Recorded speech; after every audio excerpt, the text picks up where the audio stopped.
Welcome to another lesson from Taylor Swift's new album, Folklore. In this video, I'm going to teach you how to play Mirrorball. So as always, if this video helps you, please hit the like button. It helps my channel more than you know. If you have any questions, leave them in the comments section. I'll be happy to answer them. And subscribe for more lessons from this album. Enjoy!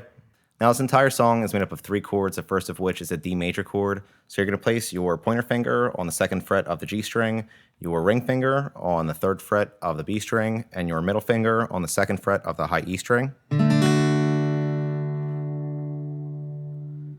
Next is a G major chord, so you're going to place your middle finger on the 3rd fret of the low E string, your pointer finger on the 2nd fret of the A string, your ring finger on the 3rd fret of the B string, and your pinky finger on the 3rd fret of the high E string.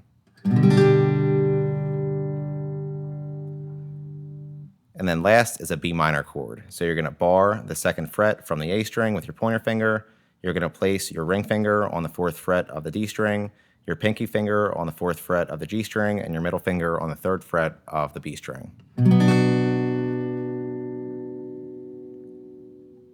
And all put together, it sounds like this.